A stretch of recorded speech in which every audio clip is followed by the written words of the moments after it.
उसके बाद हमारी सबसे लास्ट में जो आती है वो आती है हमारी पैकेजिंग की।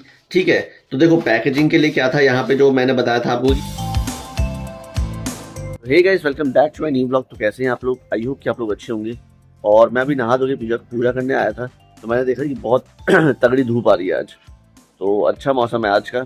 एंड आज हो सकता है कि मुझे टाइल्स भी लेने जाना हो। और यार अब मेरी आलू की टिक्की भी ख़त्म हो गई है, तो वो भी स्टॉक में लाना है। मार्केट तो नहीं जा पाऊंगा अभी क्योंकि काम है। तो मैंने ऑर्डर मतलब प्लेस कर दिया है अभी स्विगी मार्ट से ही। तो वहाँ से मेरा बेस भी आ रहा है, पिज़्ज़ा बेस भी ख़त्म होने वाले हैं। और टिक्की तो ऑलमोस्ट ख़त्म ही हो गई है, 2 ही बची है बस। तो फटाफट से टिक्की बनाते हैं, देन फिर स्टार्ट करते हैं अपना क्लाउड किचन का काम आज। तो गाइस स्विगी से मेरा आ गया है, ये मंगा लिया मैंने। इसमें ऑयल है, रिफाइंड ऑयल है और आपके कुछ बेसिस है। बाकी बेस तो ख़त्म ही हो गया था। तो चलो आज मेरा बहुत ज़्यादा टाइम जाने वाला है, तो आज हो सकता है कि आपसे बात ज़्यादा ना हो पाए, क्योंकि आपको पता है यार आलू टिक्की में कितना ज़्यादा टाइम जाता है मेरा। 2 से 3 घंटे तो आराम से चले जाते हैं। तो ये रहा हमारी टिक्की का सामान। ये है आपके बॉइल्ड पोटैटो, ये मटर, ये धनिया, और ये रही ऑरिगेनो, सीजनिंग वगैरह सारी कुछ है इसमें। और ये आपका है कॉर्नफ्लोर, और ये आपका चाट मसाला। और वो चलो फिर स्टार्ट करते हैं बनाना टिक्की।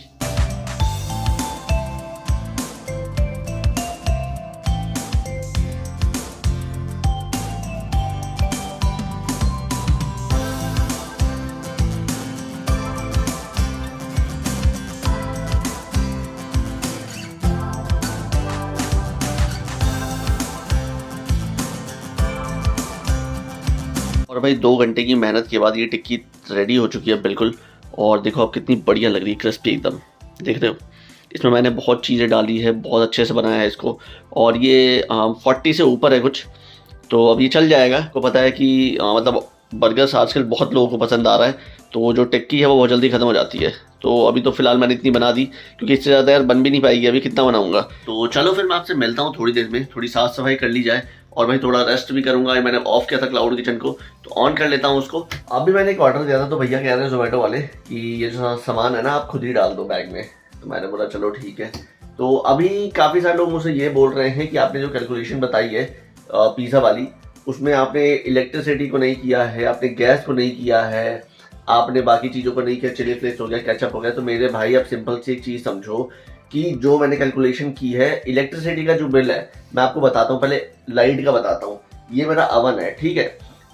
इसको लगाने के बाद भी मेरा बिल नहीं आ रहा है, क्योंकि ये मेरा खुद का घर है, कोई रेंटेड हाउस नहीं है। अगर मैं रेंट का भी लेके चलता हूँ तो उसको भी मैं आगे बता दूंगा, समझा दूंगा आपको। आपको रेंट का समझना है, सब कुछ समझना है, तो भाई वो भी समझा दूंगा। लेकिन उसमें साफ साफ मैंने ये बोला था कि पिज़्ज़ा का मार्जिन कितना निकलता है वो बता रहा था मैं आपको।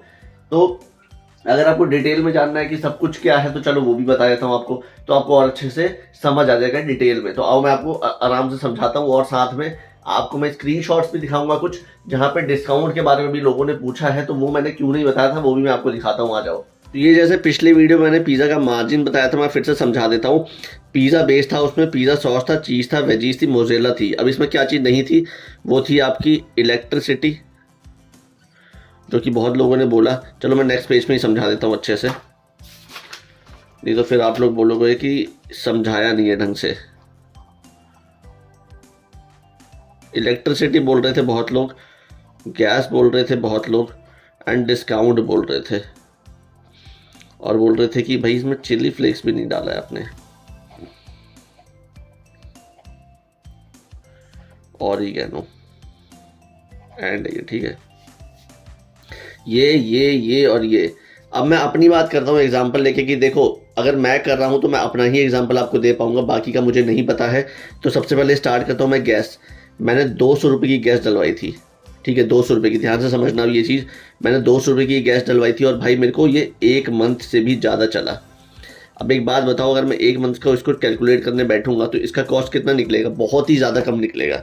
तो मैं इसको क्या ऐड करूँ आप बताओ? क्योंकि देखो 200 रुपये जो मैं गैस डलवाता हूँ ना, वो 1 महीने से ऊपर ही चल जाता है। तो मेरी जो कॉस्टिंग बैठती है, गैस की कॉस्टिंग जो बैठती है, वो बहुत ही कम बैठती है। वो या तो बैठेगी 2 रुपये बैठेगी या 3 रुपये बैठेगी। तो मैंने आपको पहले भी बोला था पिछले वीडियो में यहाँ पे कि देखो मैं ये मैक्स लेके ये सारी चीज़ें चल रहा हूँ, जिसके अंदर हमने पहली चीज़ें ले ली है। यहाँ पे मैंने पहले ही बोला था ना कि मैक्स लेके चल रहा हूँ। तो अब बात कर लेते हैं देखो सेकंड वाले की, इलेक्ट्रिसिटी का। देखो सबसे पहले क्या है कि हम कोई भी है ना कमर्शियल, पहले ये चीज़ आप समझो कि हम कमर्शियल अवन नहीं यूज़ कर रहे हैं भाई। आप क्यों नहीं समझ रहे हो? कमर्शियल ओवन अगर आप यूज़ करते हो तो ही आपका बिजली का बिल ज़्यादा आता है। चलो फॉर एग्जांपल ले लेते हैं कि कोई रेंट पे रहता है, ठीक है। अब रेंट वाले का क्या है, देखो मेरा ओन हाउस है, ओन हाउस में मेरे को कोई भी बिल नहीं आता है, तो मैंने इसलिए इसको नहीं ऐड किया था। गैस का मुझे लगा नहीं था क्योंकि 200 रुपये से बहुत ज़्यादा मेरा चल गया था। मेरा मतलब अगर मैं बात करूँ 200 रुपये तो मैंने अभी डलवाए थे न्यू में। अगर मैं बात करूँ तो स्टार्टिंग से क्लाउड किचन जब से मैंने स्टार्ट किया, मैंने एक बार भी गैस नहीं डलवाई है और तकरीबन मेरे को 3+ हो चुके हैं मंथ इसमें। तो आप खुद लगा लो 200 से कितना ज़्यादा चल रहा है। क्योंकि गैस का काम कब आता है? गैस का काम तभी आता है जब मैं टिक्की बनाता हूँ, जब उसको पूरा बना के रेडी करता हूँ, या फिर जब मेरे को फ्राई करना होता है कोई। बाकी पिज़्ज़ा में गैस का कुछ काम ही नहीं होता है, ठीक है। तो गैस को देखो, बाकी इसीलिए मैंने आपको बोला था कि आप अपने हिसाब से ही कैलकुलेट करना है। ये मेरी कैलकुलेशन है, यानी मेरे सामान की कैलकुलेशन है। किसी का हो सकता है कि देखो वो बना रहा है, पराठा बना रहा है, कोई कुछ बना रहा है, तो देखो पराठे के लिए आपको अलग तरीके से कैलकुलेट करना होगा। ये पिज़्ज़ा का है, पिज़्ज़ा में कभी कोई मतलब वो नहीं होता है, सिर्फ बेक होता है वो। तो यहाँ पे देखो लाइट का क्या है, कमर्शियल अगर आप लेते हो तो ही बिजली का बिल आता है। फॉर एग्जांपल मान लो 1000 रुपये का आपका बिजली का बिल आ गया है, ठीक है। अब आप ये मेरे को बताओ कि इसको कैसे कैलकुलेट करोगे कि भाई अवन ने कितना लिया है इसमें बिजली का। मान लो फॉर एग्जांपल कि आपकी पर डे की सेल हो रही है, प्रॉफिट लेके चलते हैं, सिर्फ प्रॉफिट कि आपने कम से कम एक दिन में, पर डे लिख देता हूँ यहाँ पे, पर डे का जो आपका प्रॉफिट हो रहा है वो 300 रुपये हो रहा है, ठीक है। 300 रुपये आपने पर डे में प्रॉफिट किया है। तो महीने में कितना हो गया? ये महीने में हो गया आपका, ये भी बता देता हूँ, नहीं तो बोलोगे कि ये भी कैलकुलेट नहीं है कुछ लोग। 300 × 30, तो ये हो गया आपका 9000 रुपये, जिसमें से मैं माइनस कर देता हूँ का 1000 बिजली का। अब बचे इसमें से 8000 रुपये। अब ये बताओ कि जो 1000 इसमें से माइनस किया है मैंने लाइट का, ठीक है, एक तो ये पेन भी कभी कभी काम नहीं करता, लाइट का जो मैंने माइनस किया है वो किस तरीके से आप इसको कैलकुलेट करोगे? क्योंकि यार इसमें तो आप भी यूज़ कर रहे हो ना कोई चीज़, आप भी लाइट यूज़ कर रहे हो, फ़ैन यूज़ कर रहे हो, टीवी यूज़ कर रहे हो। फ़ैन तो चलो अभी नहीं कर रहे हो, बट टीवी कर रहे हो, फ्रिज कर रहे हो, बहुत चीज़ें कर रहे हो। तो इसीलिए लाइट का इसमें कुछ भी नहीं है रोल, क्योंकि हम क्लाउड किचन जो चला रहे हैं वो कमर्शियल वाला नहीं है मेरे भाई। कमर्शियल वाले में इलेक्ट्रिसिटी आती है, नॉर्मल वाले में आपकी ना के बराबर मतलब ज़्यादा नहीं आएगी। एसी वगैरह चला रहे हो, कुछ चला रहे हो तो वो ज़्यादा आता है, बट ये हमारा कमर्शियल अवन नहीं है। जो नॉर्मल अवन होता है उसमें लाइट नहीं आता है ज़्यादा, इसीलिए मैंने लाइट को नहीं ऐड किया था। मेरे साथ जो चीज़ें होती है मैंने वही शेयर किया कि गैस का भी मुझे 3 महीने से ऊपर हो गया है, उसके बाद ही मैंने इसमें डलवाया था, तो मुझे कुछ भी नहीं लगा था। अब डिस्काउंट की बात करते हैं। सबसे पहले स्क्रीन पर ना आप ये देखो जो मैं आपको दिखा रहा हूँ। अब ये देखो कि यहाँ पे किसी को डिस्काउंट मिला है और किसी को डिस्काउंट नहीं मिला है। अब अगर बात की जाए यहाँ पे कि 300 वाले ने ऑर्डर जब प्लेस किया तो उसको भी 40 रुपीज़ का डिस्काउंट नहीं मिला है। और अगर मैं बात करूँ तो मैंने जो रन किया है डिस्काउंट वो किया है मैंने 40 रुपीज़ का, यानी मैक्स कस्टमर का 40 रुपीज़ का ही डिस्काउंट मिलेगा। अब एक बात बताओ, इसमें मैं डिस्काउंट को कैसे वैल्यू निकालूँ उसको, क्योंकि यहाँ पे किसी को डिस्काउंट मिला है और किसी को नहीं मिला है। ऑर्डर वैल्यू जो कार्ट वैल्यू होती है वो 159 की होती है, बट फिर भी देखो आप देखोगे कि इस बंदे ने ऑर्डर प्लेस किया ज़्यादा है 159 से, फिर भी इसको डिस्काउंट नहीं मिला है। या तो इसने अप्लाई नहीं किया, जो भी रीज़न है, बट इसने नहीं लिया है डिस्काउंट को, ठीक है। यहाँ पे डिस्काउंट नहीं मेंशन हुआ है। तो अब आप बताओ कि डिस्काउंट को इसमें किस तरीके से डालना है। अब जो लोग ये कहते हैं ना, अब यहाँ पे देखो कि अब जो लोग ये कहते हैं कि भाई 60% आपने डिस्काउंट रन किया था और आपका प्राइस तो 129 है, तो मेरे भाई मैंने 60% तो किया ही नहीं है। मैंने कब बोला? मैंने तो 40 रुपीज़ का डिस्काउंट रन किया। और मैं हमेशा बोलता था कि भाई हमेशा अपना डिस्काउंट चेंज करते रहो, देखो कि किस डिस्काउंट में आपके पास ज़्यादा ऑर्डर आते हैं। तो मेरे पास भाई 40 रुपीज़ वाले में ज़्यादा आ रहे हैं, जो कि 10% वाला है, अप टू 40 रुपीज़ का है मेरे को इसमें ज़्यादा ऑर्डर आ रहे हैं, तो मैंने इसीलिए इसको चलाया है। तो आपने देखा होगा अभी स्क्रीन पे दिखाया था आपको कि किसी को 37 मिला है, तो किसी को भाई 20 मिला है, किसी को 21 मिला है, किसी को 12 रुपये भी मिले हैं। तो ये देखो अलग अलग है डिस्काउंट का, इसीलिए डिस्काउंट को इसमें ऐड करने का कुछ मतलब ही नहीं बनता है। अगर आपने कोई हैवी डिस्काउंट रन किया है, हो सकता है कि आपने 120 वाला कर दिया, 150 वाला कर दिया, तब भाई आपको यहाँ पे अपने प्राइस को यहाँ पे इंक्रीज करने की ज़रूरत पड़ेगी। जो आपका मेकिंग कॉस्ट यहाँ पे निकला था ना, ये वाला ये जो मेकिंग कॉस्ट है 62, अब ये बढ़ जाएगा यहाँ पे। जब आप डिस्काउंट ज़्यादा बड़ा कोई रन कर रहे हो, अगर छोटा डिस्काउंट रन करा आपने 40 रुपीज़ का, 20 रुपीज़ का, 30 रुपीज़ का, तो वो ओवरऑल जो भी आपकी वैल्यू की मतलब ऑर्डर का वैल्यू बनेगा उसी में आपका निकल जाएगा प्रॉफिट। तो उसमें कोई दिक्कत वाली बात नहीं है। 10 या 20 या 30 रुपये के लिए आपको अपना पूरा का पूरा यहाँ पे डिस्काउंट नहीं माइनस कर देना उसमें कि मैंने 40 रुपीज़ का किया है तो 40 रुपीज़ ही माइनस, ऐसे नहीं होता है। आपने देखा कि 40 किसी को मिलता ही नहीं है पहले तो, क्योंकि अप टू होता है वो पता नहीं जोमेटो की कैलकुलेशन है क्या है, वो उस हिसाब से देते हैं, किसी को 30, किसी को 20, किसी को 25 अलग अलग है। तो इसीलिए मैंने डिस्काउंट नहीं किया था। और चिली फ्लेक्स की अगर मैं बात करता हूँ तो भाई पहले मैं आपको दिखाता हूँ, एक मिनट रुको, क्योंकि ये देखो एक ऑरिगेनो है, एक चिली फ्लेक्स है। अब इन दोनों का जो कॉस्टिंग मुझे पड़ता है वो पड़ता है 0 पॉइंट कुछ पैसा। अब एक बात बताओ, 0 पॉइंट कुछ पैसे में मैं क्यों ऐड करूं? क्योंकि मैंने आपको पहले ही यहाँ बोल दिया था कि मैं यहाँ मैक्स लेके चल रहा हूँ, वेजीज 5 रुपये की डलती है, तो मैंने यहाँ पे 10 रुपये डाला था, ठीक है। तो भाई इसी में इंक्लूड हो गया है ना ये चीज़, ये इसी में इंक्लूड हो गया है चिली वाला, तो क्यों ज़रूरत है मुझे डालने की इसमें फिर दोबारा से? तो इसीलिए मैंने आपको ये चीज़ें नहीं बताई थी, क्योंकि जो मेन कैलकुलेशन थी वो हमारी ये होती है।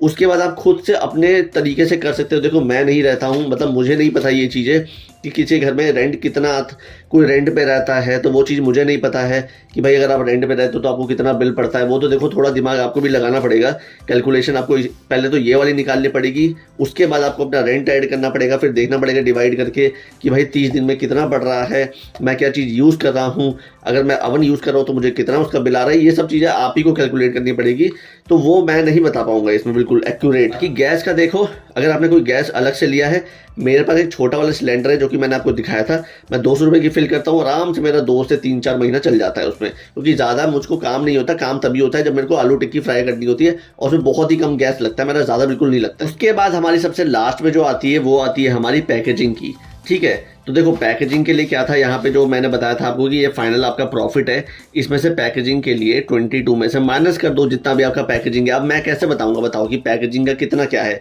एक पिज़्ज़ा, जो पिज़्ज़ा हमारा बनता है तो भाई उसमें तो एक बॉक्स ही चाहिए होता है ना, उसके अलावा और क्या चाहिए? चिली फ्लेक्स होता है, केचप होता है, ये सब होते हैं। और केचप भी मुझे मुश्किल से कितने का पड़ता है, 1 रुपये से भी कम में पड़ता है, वो भी 0 पॉइंट कुछ का पड़ता है। तो मैंने यहाँ पे बताया था आपको, देखो वेजीज में भी हमने ऑरिगेनो का कर दिया है ऐड, और आपका उसका भी मिला के, तो दोनों मिला के मेरे को पड़ जाएगा वो 1 पॉइंट कुछ रुपीज़ का, 1.5 रुपीज़ का मान लो पड़ गया मुझे, ठीक है। तो अगर मैं 1.5 रुपीज़ भी इसमें से माइनस करता हूँ तब भी मेरे पास, चलो 20 रुपये ही बच गए, मान लो 2 रुपये ही माइनस करते तभी तो 20 रुपये बचे ना मेरे पास। उसमें से अब पैकिंग माइनस कर दो, भाई देखो किसी की लोकेशन में पैकिंग 7 रुपये की मिलती है, तो किसी की मिलती है 4 रुपये की, किसी की मिलती है 5 रुपये की। तब भी अगर आप माइनस करोगे तो मिनिमम एक पिज़्ज़ा पे, सिर्फ सिंपल वाले पिज़्ज़ा पे आपको 10 से 15 रुपये तो फिर भी बचेंगे ही बचेंगे। सब सिंपल वाला बताया मैंने बिल्कुल ये। अगर आप जितना बड़ा बड़ा ऑर्डर जाएगा, मतलब मान लो कि आपका कोई ज़्यादा का है, मेरा फॉर एग्जांपल 170 का भी एक पिज़्ज़ा है, मेरा 150 का एक पिज़्ज़ा है, तो उस पर मुझे प्रॉफिट यहाँ पे बढ़ जाएगा। वहाँ पे हो सकता है कि मुझे 30 भी हो जाए, 35 भी हो जाए, किसी किसी पे मुझे 100 भी हो जाता है। ये कैलकुलेशन है, तो ये सारा है। तो गाइज मेरे एक है ना फ्रेंड का कॉल आया था अभी, तो वो भी इसी लाइन में, रेस्टोरेंट वगैरह की लाइन में है। तो हो सकता है कि मैं अपनी जो पिज़्ज़ा की ये सॉस जो मार्केट वाली यूज़ करता हूँ, ये वीवा वगैरह की, उसको रिप्लेस कर दूंगा। क्योंकि आपको पता है कि देहरादून और मनाली इन सब जगह में कितना ज़्यादा क्राउड होता है खाने को लेकर, और बहुत ही ज़्यादा फेमस होता है इनका खाना। और भाई मतलब उसका जो रेस्टोरेंट है वो बिल्कुल बेस्ट सेलिंग में चले जाता है उसका खाना। जब भी मतलब कि ऐसा कुछ फेस्टिवल वगैरह कुछ आते हैं, या न्यू ईयर होता है, कुछ भी होता है, तो उसने बोला कि हम मतलब है ना, मैं खुद ही बनाता हूँ, ये इन हाउस है हमारा सारा कुछ, तो एक बार तू इसको ट्राई कर। तो वो पार्सल सेंड करेगा मुझे, तो एक बार मैं ट्राई करूँगा कि भाई उसका पिज़्ज़ा सॉस कैसा लग रहा है। क्योंकि उसने बोला कि जो वो पिज़्ज़ा सॉस यूज़ करता है उसका सबसे बेस्ट सेलिंग में जाता है वो पिज़्ज़ा, और बहुत ही ज़्यादा लोगों को पसंद आता है उसका टेस्ट। तो अगर अच्छा लगेगा वो तो मैं आपको बताऊंगा, ट्राई करूंगा कि भाई कैसा लग रहा है। अगर अच्छा लगेगा तभी आपको बताऊंगा मैं। तो क्योंकि मुझे तो लगता है कि लगेगा अच्छा, क्योंकि मैंने उसके वहाँ से काफ़ी बार पिज़्ज़ा खाया है, और टेस्ट में वाकई यार इतना सॉफ्ट मतलब लगता था पिज़्ज़ा को। क्योंकि वो क्या करता है ना, उसकी जो सॉस है, इस तरीके से सॉस बनी हुई है, वो बेस को पूरा सॉफ्ट बना देती है। अब जब बेस ही सॉफ्ट हो जाएगा तो पिज़्ज़ा खाने का मज़ा तो और भी आ जाएगा। तो चलो देखते हैं। बात हुई थी मेरी, काफ़ी देर उससे बात हुई है, तो देन जब वो सेंड करेगा तो फिर मैं आपको बताऊंगा, बना के खिलाऊंगा, पहले कस्टमर को देखूंगा कि क्या रिव्यू आए, देन फिर आपको बताऊंगा मैं। तो आज का लास्ट ऑर्डर था जो कि मैंने निपटा दिया है अब, एंड अब मैं आया हूँ रेस्ट करने के लिए। अब मैं वीडियो एडिट करूँगा, फ़ोन को लगाऊंगा चार्ज पे, क्योंकि फ़ोन चार्ज नहीं है। तो आज के ब्लॉग को यहीं पे एंड करते हैं। आई होप आपको आज का जो ब्लॉग है वो पसंद आया होगा, कुछ इन्फॉर्मेशन मिली होगी, आपको नॉलेज मिली होगी। क्योंकि पिछले ब्लॉग में काफ़ी सारे लोगों ने मुझसे पूछा था कि आपने ऐड क्यों नहीं किया इन सब चीज़ों को, तो अब मैंने ऐड करके अच्छे से बता दिया। तो आई होप कि आपको क्लियर हो गया होगा सब चीज़ें। डिस्क्रिप्शन में टेलीग्राम का लिंक भी है, तो वो भी जाकर फटाफट से ज्वाइन कर लो। और यहाँ पे इंस्टाग्राम की आईडी है, तो किसी को बातचीत वगैरह करनी है तो कर सकता है मुझसे। तो चलो फिर आज के ब्लॉग को यहीं पे एंड करते हैं, फिर मिलते हैं नेक्स्ट ब्लॉग में। तब तक अपना ध्यान रखें। Okay bye.